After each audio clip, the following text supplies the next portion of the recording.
After reports surfaced that the territorial integrity of Yemen was violated by the combined forces of the United Kingdom and the United States, Russia swiftly responded to protect the people of Yemen, who've been enduring relentless attacks from a Saudi-led coalition supported by the West, and now facing direct intervention from certain Western powers.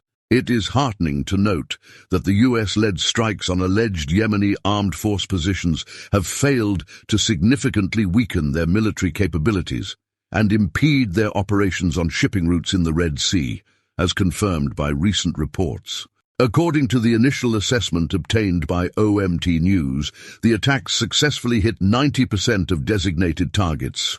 However, two US officials suggested that while the strikes had destroyed or damaged more than 60 drone and missile sites with over 150 munitions, the Yemenis still retained about 70–80% of their military capabilities.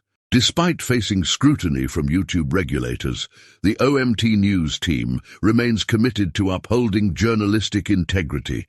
Support unbiased reporting by liking and sharing to raise awareness, and subscribe to stay informed about the latest developments in Palestine.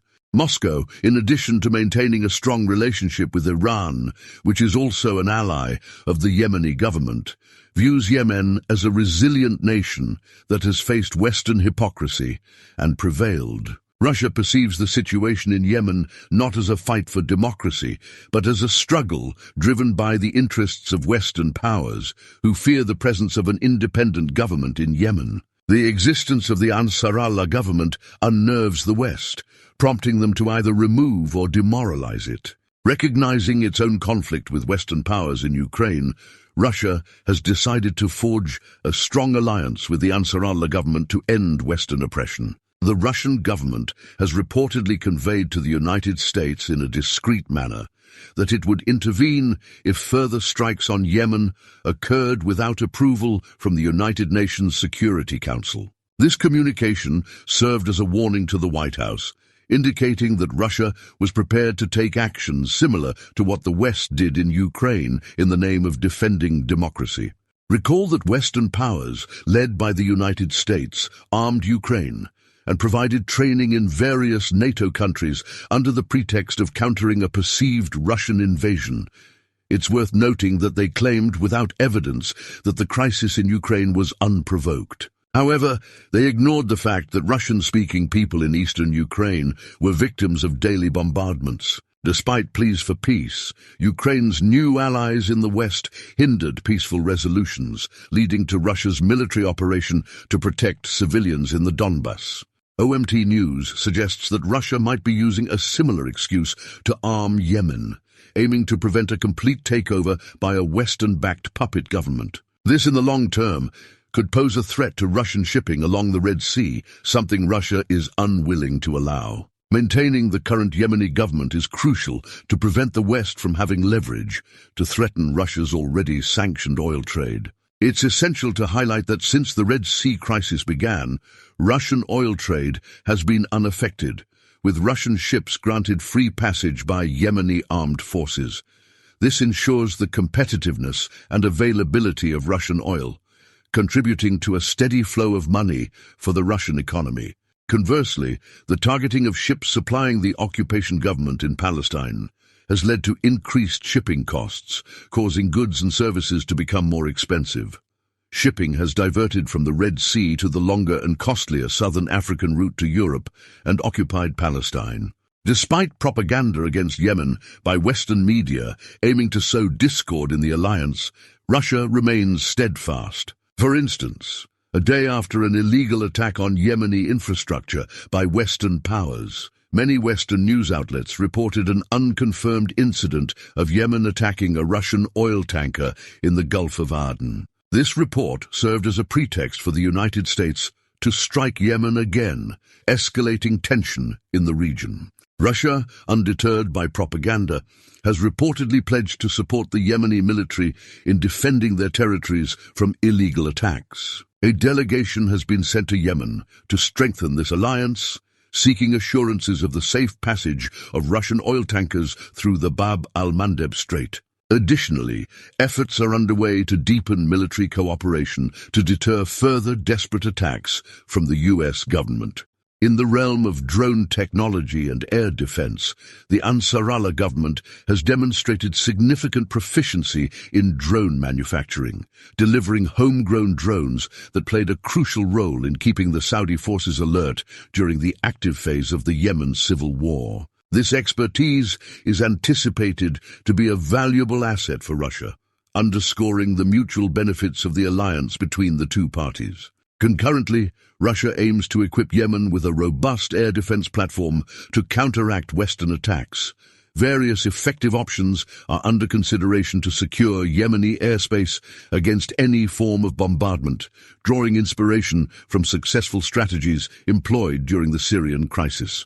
The Syrian president, Bashar al-Assad, successfully defended against Western intervention and constant Israeli air harassment in Damascus through the implementation of potent Russian air defense systems. This experience may serve as a blueprint for Yemen's defense against external threats. The initial diplomatic move by Russia involved triggering a diplomatic response. Moscow's envoy to the UN, Vasily Nebenzia, emphasized during a Security Council meeting that the strikes conducted by the United States and its allies in Yemen constituted a violation of the UN Charter and could not be justified. Following the unauthorized attacks on alleged Yemeni military positions, Nebenzia underscored the importance of distinguishing between protecting commercial shipping and engaging in disproportionate and illegal bombing of another sovereign state. Nebenzia critiqued the coalition's aggressive actions, asserting that they run contrary to Article 2 of the UN Charter. He argued that there is no legitimate mandate for bombing Yemen and criticized the notion of claiming the right to self-defense at a significant distance from one's own borders.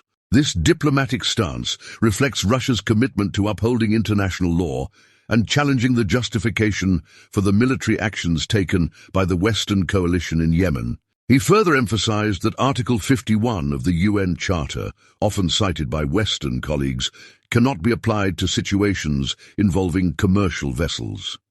Nebenzia clarified that the right of self-defense should not be invoked to ensure freedom of navigation. He expressed concern that the US might assess threats and plan responses without due regard for international law, potentially exacerbating the already fragile situation in the Middle East. Subsequently, unconfirmed reports surfaced suggesting that Russia is on the verge of providing various weapons and training to the Yemeni government for self-defense against illegal attacks. It is anticipated that these weapons, including air defense systems, Lancet drones, and larger ordnance-like missiles, will be delivered through Iran.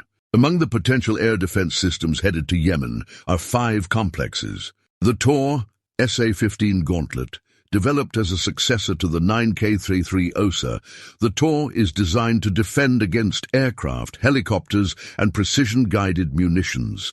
It began development in the 1980s, with the Tor M variant entering service in 1991.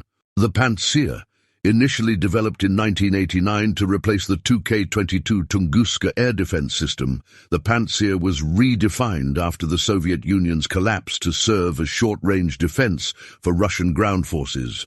The finalized design entered service in 2003. The S-200. Originating in the 1950s, the S-200 surface-to-air missile system was initially developed to counter supersonic bombers and reconnaissance aircraft. It received multiple upgrades over the years to enhance its range and accuracy. These air defense systems would act as a significant deterrent, discouraging any Western coalition aircraft from approaching Yemen. The deployment of these interceptors has the potential to prompt a reconsideration by the Western coalition, possibly fostering peace in Gaza and the Red Sea. Help raise awareness by liking and sharing this information. Subscribe to stay informed about the latest developments in Palestine. Until our next update, peace.